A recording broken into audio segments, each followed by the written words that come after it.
You know that feeling when you're working hard, maybe even seeing your salary go up, but somehow the financial finish line just keeps moving further away? Yeah, like you're on a treadmill. Exactly, like you're on a treadmill set just a little bit faster than you can comfortably run. Hmm. If that resonates with you, then you've landed in the right place.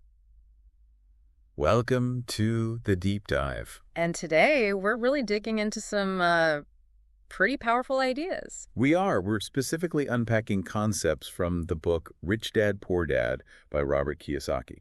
And it's worth mentioning, right, that while Kiyosaki's the main author, there was significant collaboration involved in putting it all together. Absolutely. And what's so fascinating, I think, is the clash of perspectives in the book. Totally. You've got the poor dad figure, super educated, PhDs, the whole academic route. Right, representing that traditional path. Yeah. Good grades, good job, supposed security. And then contrasting that is the rich dad. Didn't even finish 8th grade, apparently. Yeah, but had this deep, almost street-smart understanding of how money really works. And that difference, that contrast, it isn't just background info, is it? It really shapes the whole message. It's the core of it. And today, our mission, really, your mission as you listen, is to pull out the most valuable stuff from this book. We're not just summarizing. We're looking for those key concepts, the practical advice. Exactly. Stuff that can help young professionals, people starting out or trying to get ahead, build actual financial literacy. And maybe start moving towards real financial independence. Think of this as like your shortcut to grasping some really pivotal ideas about wealth and money. Okay, so where do we start? Maybe with that concept everyone talks about from the book, the rat race. Yes. Let's nail that down first. The rat race. What is it? Well, it's that cycle, isn't it? You earn money. And then you spend it. Often on, bills, necessities, maybe some wants. And often debt creeps in too. Credit cards, loans. And here's the kicker. Even if your income goes up, your expenses seem to rise right alongside it, sometimes faster. So you're working harder, maybe longer hours, getting promotions. But you're not actually getting ahead financially. You're just spinning your wheels faster. Stuck in that loop. Earn, spend, maybe borrow, repeat. And the book points out how insidious it is, right? It keeps you focused on the next paycheck, not on building long-term wealth. Yeah, it makes it really hard psychologically to break free. You need that job to pay for the lifestyle you've built. And what's interesting is the authors themselves, they initially went down that traditional path. Right. Good grades, aiming for good jobs, the expected thing. But they realized it wasn't the guaranteed ticket to financial freedom they thought it would be. That personal experience seems key to questioning the conventional wisdom. Definitely. And there's that anecdote, I think it's Kiyosaki's son, pointing out all these super rich people. Oh, yeah, like the Michael Jordans, Madonnas, Bill Gates. Right, people who didn't necessarily get rich just through degrees and climbing the corporate ladder. It highlights that, yeah, education's important, but maybe not the only kind of education that matters for wealth. Exactly, which leads directly into this idea of financial intelligence. Mm-hmm. Which isn't about your IQ score or your grades. No, it's more about your ability to understand how money works, like the practical mechanics of it. And how to make it work for you instead of you just working for it. It's presented as the skill you need to actually solve your financial problems. And ultimately, that's the key to getting out of the rat race. Building that financial smarts. Okay, so if financial intelligence is the escape route, we need to understand the mindsets involved. This is where rich dad versus poor dad really comes in. Yeah, the contrast is stark. The poor dad had beliefs like the love of money is the root of all evil. Which kind of creates a negative vibe around wealth, doesn't it? Like it's something bad or greedy to pursue. Whereas the rich dad saw money differently. More like money is power.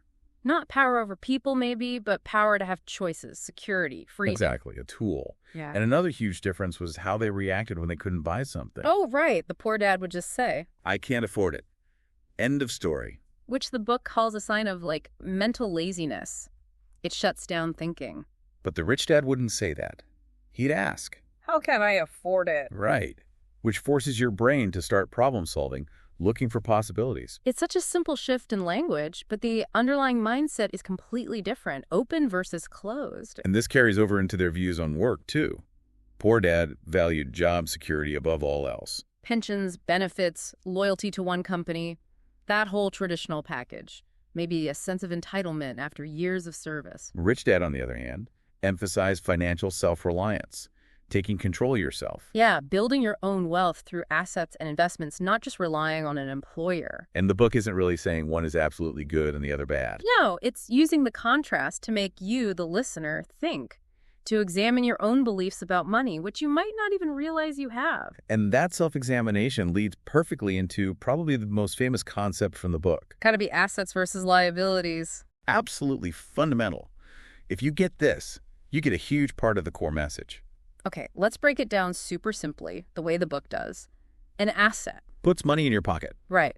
Consistently. Think rental income, stock dividends, business profits. And a liability. Takes money out of your pocket.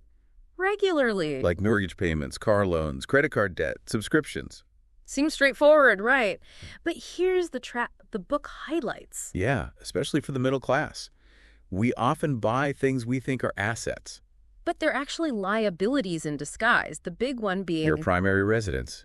Your home. which feels like an asset. It's drilled into us, biggest investment you'll make, etc. But the book forces you to look at the cash flow.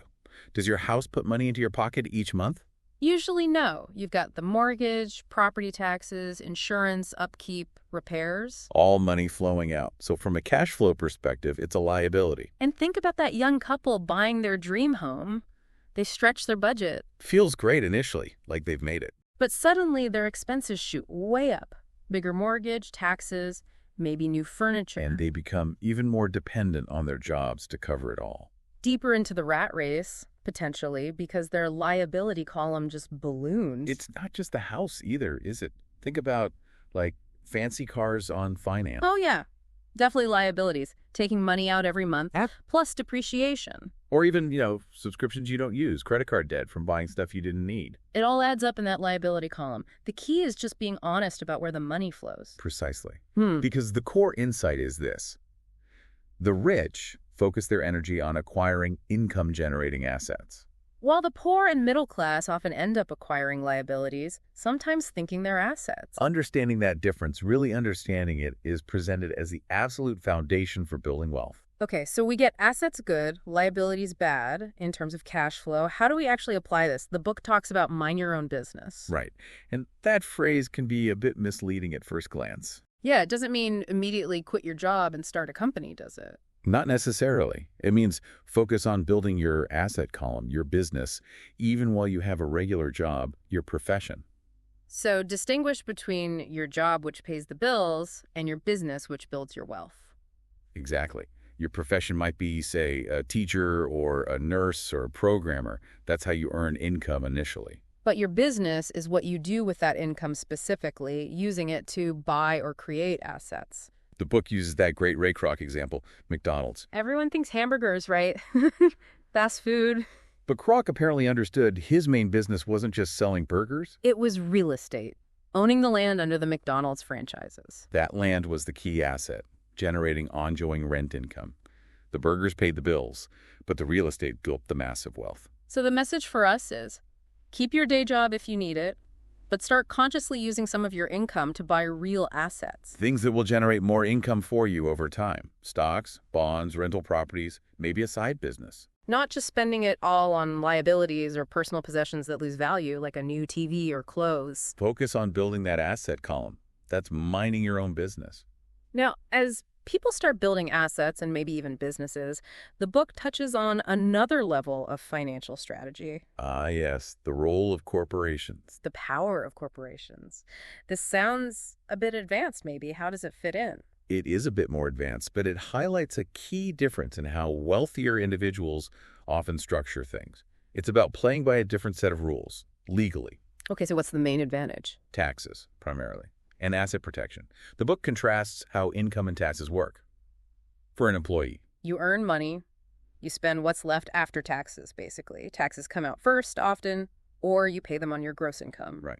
Earn, pay taxes, then spend. But with a corporation or a similar legal structure. The business earns the money first. Then the business can spend money on legitimate business expenses before taxes are calculated. Ah, so it's earn, spend on business expenses, then pay taxes on what's left, the profit. Exactly. It can lead to significant tax efficiencies through legal deductions. Think of the corporation as a separate entity. Like a protective box for your business activities? Sort of, yeah. It separates business finances and liabilities from your personal ones, which offers protection and allows for those pre-tax expenses. So just to be clear, this isn't about illegal tax evasion. No, absolutely not. It's about understanding the tax laws and structuring your affairs legally to work within that system, the way businesses often do. Okay. So maybe not step one for someone just starting out. Probably not. Setting up and maintaining a corporation has costs and complexities. But understanding the principle is valuable. Definitely. It shows there are different ways the financial game is played. And even if you're just freelancing, understanding business expenses versus personal is a good first step in that direction. Got it. Okay, we've covered some huge concepts. Rat race, mindsets, assets, liabilities, mind your business, corporations. Let's bring this down to earth now. Practical takeaways. Yeah. What can someone listening do, like today or this week? Yeah, concrete tips for young professionals trying to apply this. Well, number one has to be financial literacy is key. You just have to learn the language of money. Which means what? Like reading the Wall Street Journal every day? Not necessarily that intense initially, but understanding basic financial statements. Your income statement, what comes in, what goes out. In your balance sheet, what you own, assets, and what you owe, liabilities. If you can read those for yourself, you can see your own financial picture clearly. You can really tell an asset from a liability in your own life. That makes sense. The book mentions the cash flow game too, right? Yeah, as a way to practice this stuff, it simulates investing and managing money in a game format, so it's less intimidating. Learn by doing, basically. Okay, so get literate. What else? A big one is control your emotions, specifically fear and desire. How do they trip us up with money? The fear of not having enough, fear of losing money can keep you stuck playing it safe, maybe in a job you hate, just for the perceived security. Or it stops you from investing, even small amounts, because you're scared of loss. Exactly. And then there's desire, or maybe greed, wanting that new car, the bigger house, the fancy vacation now. Instant gratification. Which often leads to spending, debt, and acquiring more liabilities, keeping you in the rat race. So the advice is, don't let fear or desire make your financial decisions. Pretty much. Recognize those emotions when they come up around money, but try to think logically and long-term instead of reacting impulsively. Easier said than done, of course. Yeah, tell me about it. Okay, what's next? There's that powerful idea. Pay yourself first. Yes, this is huge. Simple concept, hard discipline for many. So the idea is, when you get paid, the very first bill you pay is to yourself, meaning your savings and investment accounts. Right. Put money towards your asset column before you pay rent, utilities, credit cards, everything else. That sounds risky, especially if money's tight. What if you don't have enough left for the actual bills? And that's the challenge. The book acknowledges it creates pressure. But the rich dad's logic is... What? That pressure is actually good. If you've already put money aside for your future, you'll be much more motivated to figure out how to cover the remaining bills. Like it forces you to be more resourceful or cut back elsewhere. Or find ways to earn more. It makes paying your bills a higher priority because you've already prioritized your future. Yeah. It builds financial discipline. Okay, I can see the psychology there. It requires commitment, though. Maybe start small. Absolutely. Even if it's just 1% of your income or $20 a paycheck, build the habit first. That's key. Makes sense. Build the habit, then increase the amount. Yeah. Okay. Any other big practical tips? Constant learning. Seek knowledge and learn constantly. Financial intelligence isn't static. Right. The world changes, markets change, opportunities change. You need to keep learning. Right. About accounting basics, investing strategies, maybe marketing if you have a side business, even understanding basic contract law. It sounds like a lot. It can be, but you learn incrementally. The book suggests even choosing jobs early in your career based on what you can learn, not just what you earn. Oh, interesting. Like taking a slightly lower paying sales job to learn selling skills, which are valuable everywhere. Exactly. Invest in your skills, your knowledge. Read books, attend seminars, even online ones. Talk to people who know more than you. Because your mind is your greatest asset. That's the rich dad philosophy. Invest in your financial education continuously. Okay, those are some really solid, actionable tips. But let's be real, trying to implement this stuff isn't always smooth sailing. What about the roadblocks? Definitely roadblocks. Fear is a big one we touched on. Overcoming fear and cynicism. Fear of losing money if you invest. Yeah, it paralyzes people. The book kind of advocates embracing calculated risks, learn from failures instead of letting them stop you. Like that Texas attitude it mentions. Remember the Alamo used failures as motivation. Something like that. And also, watch out for cynicism. It's easy to dismiss new ideas, especially about money. Like saying, oh, that investing stuff is rigged, or you need money to make money, it's impossible for me. Right.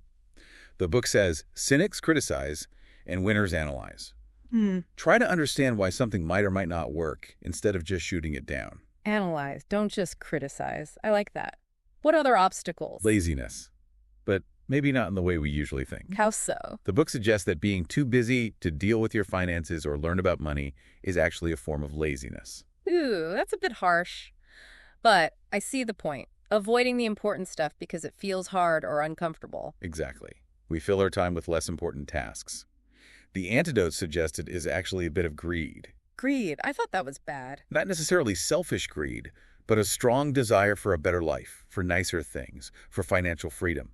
Using that desire to motivate yourself to overcome the laziness and do the work. Okay, using positive desire as fuel. Got it. Then there's breaking bad habits. Our financial situation often reflects our habits more than anything else. Like habitually spending everything you earn or relying on credit cards. Or just never tracking expenses. You have to consciously replace bad financial habits with good ones. Track, budget, save automatically, avoid impulse buys. It really comes down to consistent actions. And finally, Avoiding arrogance. yeah, Thinking you know it all. which stops you from learning, right? If you think you have all the answers, you won't listen to new ideas. Especially in finance, where things are always changing. You have to stay humble, keep learning, be open to the fact that maybe your current approach isn't the best one. So true. Be open, stay curious. Okay, lots to think about there. Absolutely. These concepts, they're simple on the surface, but implementing them takes effort and overcoming these internal barriers. So for everyone listening who stuck with us through this deep dive, what's one small, manageable thing they could do, like today, to start moving? I think that exercise you mentioned earlier is perfect. Yeah. Take 5 minutes today, grab a piece of paper, Yeah. and just list things you spend money on regularly. Then ask honestly, does this put money in my pocket, asset, or take money out, liability? Just that simple act of categorizing your own stuff. No judgment, just awareness. Exactly. It can be a real eye-opener about where your money is actually going. That's a great first step in building financial literacy. Or like we said, with pay yourself first, maybe just set up a tiny automatic transfer, $10, $20 from your next paycheck into a savings or investment account. Just start the habit. Those are excellent concrete actions because the main takeaway from Rich Dad, Poor Dad isn't some magic formula. No, it's more about a shift in mindset, isn't it? It really is. It's about prioritizing financial education, making conscious choices, understanding the difference between working for money and having money work for you. And realizing that financial independence is achievable, not just for the already rich, but through smart decisions over time. It's not just about how high your salary is. Precisely. It's about what you do with what you earn. So, final thought to leave everyone with. We spend a lot of time thinking about climbing the corporate ladder, right?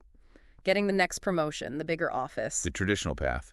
Yeah, but what if, alongside that, you started consciously building your own ladder, a ladder made of assets? I like that metaphor. Building your own ladder to financial freedom. So the question for you listening is, what's one small step, one tiny run you can put in place for your ladder today? This deep dive scratched the surface. There's a lot more in the book and beyond. What will you explore next?